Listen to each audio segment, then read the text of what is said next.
If you are experiencing foundation issues, get a free estimate from Ox Foundations.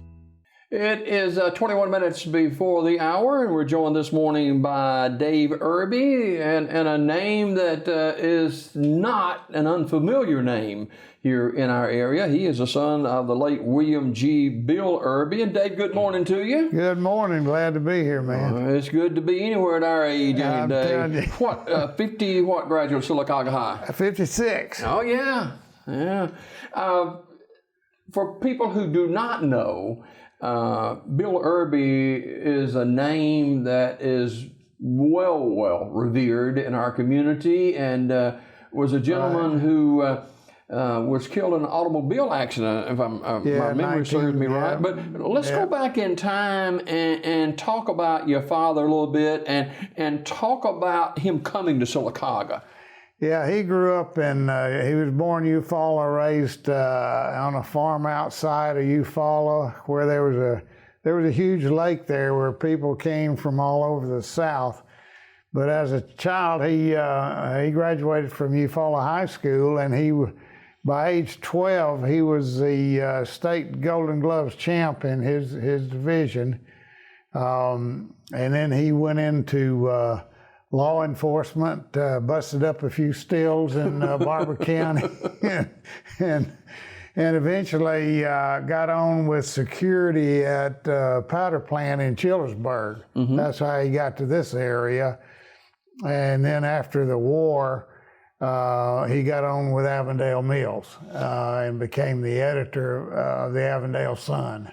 Yeah, as his son, the lone child in the Irby family, Dave joins us this morning. There's a special event coming up Sunday at the museum here in town. Yes, sir. We're excited about it. We've been working over a year on that display, and Don Smith and the board figured out a way to get our display in there, and they actually wanted to let us kick off the Hall of Fame presentations there. We already had Jim Neighbors and Wendell Crossell and a lot of material on them, but hadn't had much on Dad. We had the plaque on the stadium. We put up a plaque on the stadium for him, but we didn't have much for him. We thought maybe we could do a little more, so it worked out good. We got a display.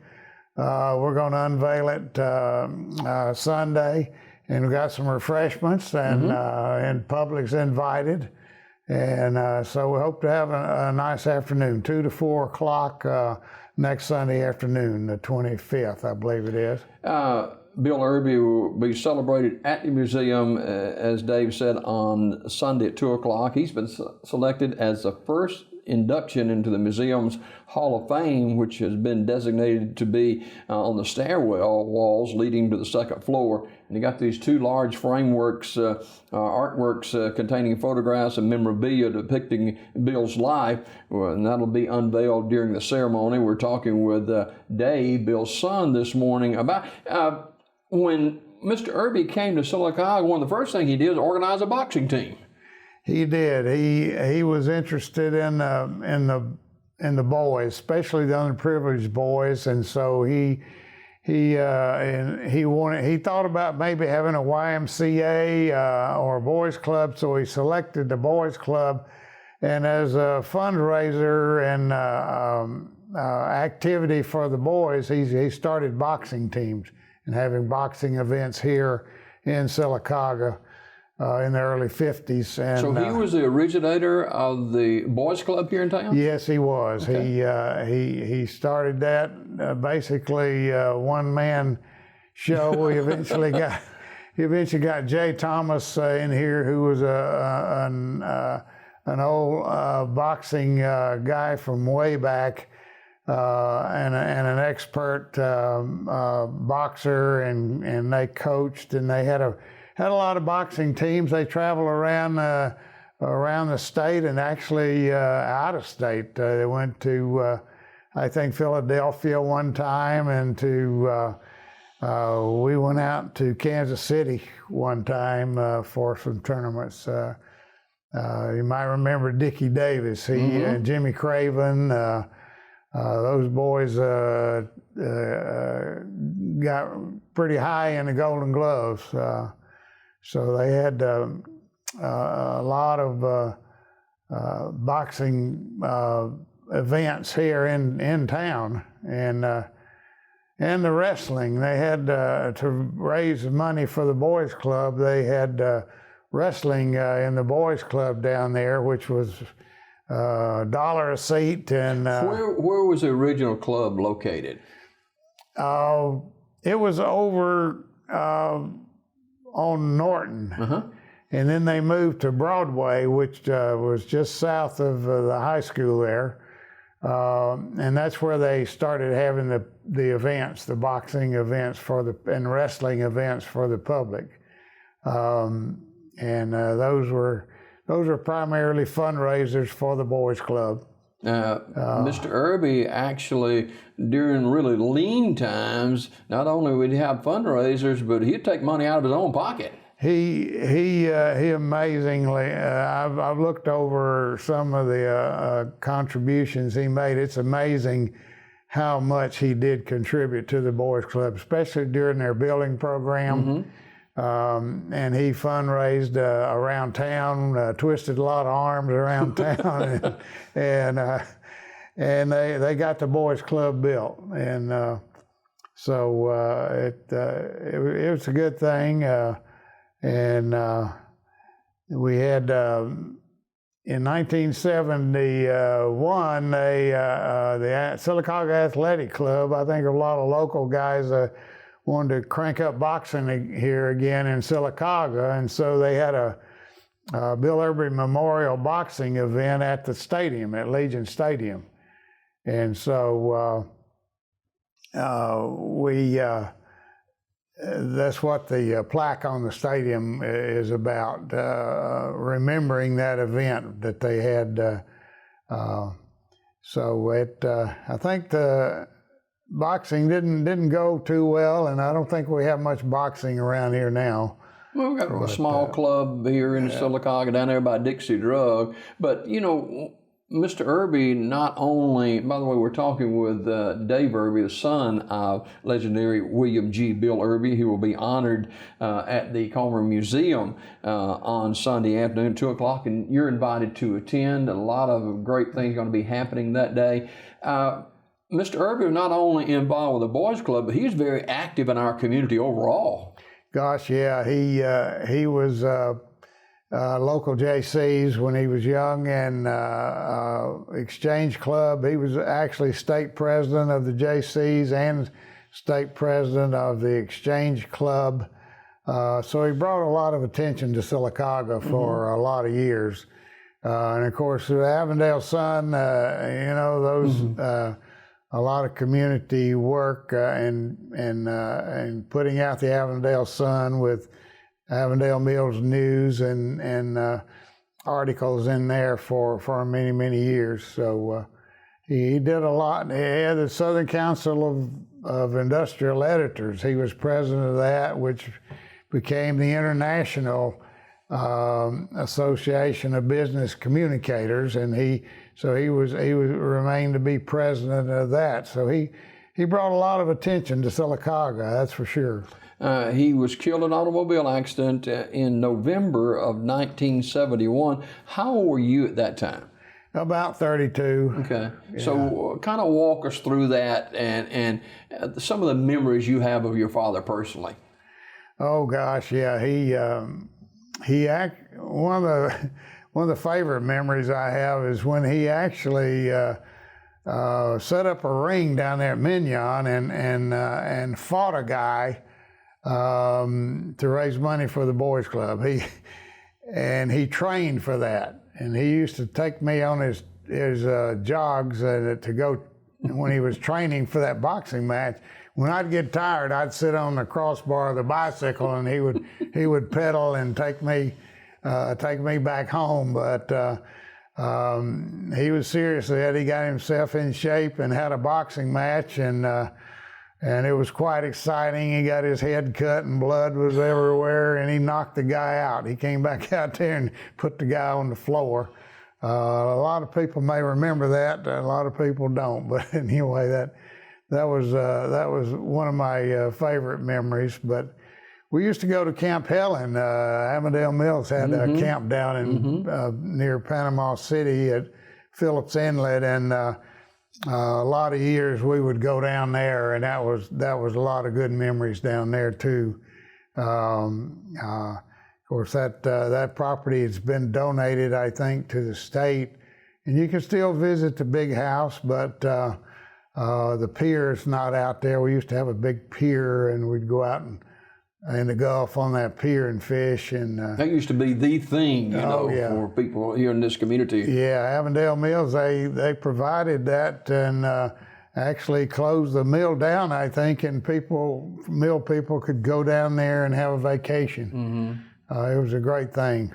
All right, coming up on Sunday, we'll be honoring the life of the late William G. Bill Irby. The celebration at the museum on Broadway in town starts at 2 o'clock, and Mr. Irby's been selected as the first induction into the museum's Hall of Fame, which will be designated to be on the stairwell and stairwell walls leading to the second floor. 2 large framed artworks containing photographs and memorabilia depicting Mr. Irby's life will be unveiled during the ceremony. And, several people were actively involved in this behind the scenes to make this a reality. Yeah, Don, appreciate Don Smith and Coach Earl Lewis. We spent a lot of time over the last year trying to piece together a condensed story that we could hang on the wall, and I think we came up with a pretty good one. So thanks to them and the museum board for making room for us down there, and so it's been a fun project. It's been a long time in the works, but we're ready to go now. Mr. Irby loved our schools here in our community. Yes, he was on the Board of Education. A couple of things you'll see down there in the museum. There's a big bronze plaque where he helped build Main Avenue School, I believe it was, and then one where they built the lunchroom at East Highland. There's two bronze plaques in the museum concerned with that. So he contributed just a tremendous amount for. I don't know how he ever got it all done. My children are older than he was. Some of my children are older than he was when he got killed, and I can't imagine how he did all that, in that time frame. At the time of the accident, it's been, quite a while, but that had to be a devastating thing for your family. It definitely was, especially. His mother had been sick in Eufaula, and my stepmom, my mom had previously passed away, and he remarried, and so he and my stepmom had just left Eufaula and come back up here, and then they got a call to go back to Eufaula, and on the way to Eufaula they were killed in a head-on accident, and it was just a terrible thing for everybody. That name, Bill Irby, rings so true, not just in Sylacauga, Alabama, but throughout the state and nation. And Bill Irby was a pretty doggone good boxer. Oh, definitely he was. Like I say, he had a match in Mignon down there, his last match, and was he left-handed or right-handed? He's right-handed. Okay. So he had a boxing match where he personally boxed. I got to see him fight before I passed away. But yeah, he worked in Jim Braddock's camp the day now that's a name. That's right. He was in Jim Braddock's camp when Braddock was training to fight Joe Louis, and the night of that fight, Dad was on the fight card, and he won his bout. And Joe Louis beat Braddock for the heavyweight title. But when I was born in '38, he kind of shut down his boxing career and started started trying to. He had a family. He'd married my mom, and they'd started a family, and so he kind of shut his boxing career down. Yeah. Dave Irby, our guest this morning, the son of legendary Bill Irby, who will be honored this Sunday afternoon at the museum. When you think about your dad, what do you think drove him to his success? Just a desire to help people. He just loved people, and everywhere he went, he'd pass out a stick of beech nut chewing gum, and Mr. Smith from Avondale Mills called that the Avondale Sun Award, but he gave those to everybody, you know, and just everywhere he went, he just loved people. And he's quite a writer too. Yes, he was. He wrote articles in the local newspapers for years, and in addition to the Avondale Sun, so even I can see it in my children. They have a lot of, especially my younger daughter has a lot of writing ability, and so.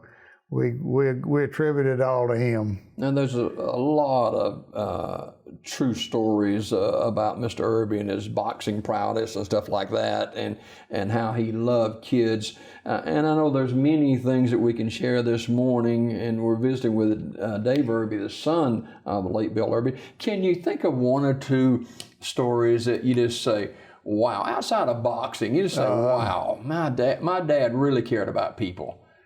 Yeah, I guess inside the boys' club, he just loved the boys, you know, and he wanted to see these guys have a chance, and it didn't matter. It didn't matter who they were or what side of the street they came from. That's exactly right, and that's what he started out doing, was trying to help young guys that maybe didn't have a lot of advantages, and to make men out of them. You know, learn how to box, and be proud of yourself, and participate in. Like I say, some of the things that he did, that taking those boys around the state to box. I'm sure they'll remember that the rest of their life. Got a few of them left around town, not too many. Archie Horton, the Alvin Dennis, and the Luther Parnell, Barber. You know, those names all come back. Mr. Barber. Yeah, he's Mark Barber's still here, lives here. His dad was a boxer, and so. Yeah, just being in the lives of those guys is what I remember, and he never slowed down. It's good for you to be back in your hometown, to our, you know, where you were brought here as a family with your mom and dad. I know it's good for you to be back. Yeah, we grew up here, and it's still home to me, and love to ride down the street and see the places I used to play when I was a kid. You know, it's great. So talk about again what's going to be happening Sunday over at the museum. Okay, we've got, like I say, we've got the displays, and we're going to unveil those. And talk about his life a little bit, and we've got some refreshments, and folks are invited to come and socialize, and we'll get to meet a lot of folks we haven't seen in a while, I hope, and so it'll just be a fun event, I believe. One thing, lest I forget, Mr. Irby was inducted into the Alabama Boxing Hall of Fame about a year or so ago. Yes, last year ago in May, we went over to Tuscaloosa, and they had a ceremony and inducted him and into the Alabama Boxing Hall of Fame. I'm blank now on the heavyweight guy that the famous heavyweight that was inducted along with him. But met a lot of really nice people over there too. Did your dad ever try to talk you into boxing? Well, I had a little problem. I was nearsighted. I could only see about 6 inches. That ain't good. And they put me in the ring with I think Luther Parnell for a few minutes, and Luther just beat the crap out of me, and I decided that wasn't for me. I wasn't going to be able to do that. So, wow. Anyway. Dave Irby, our guest this morning, the son of the legendary William G. Bill Irby, who will be the first inductee into the museum's Hall of Fame on Sunday afternoon. And Dave, it's a pleasure to have you with us this morning. Thanks so much for coming by. Thank you. Enjoyed it. Thanks More for doing it. Daybreak coming up right after this.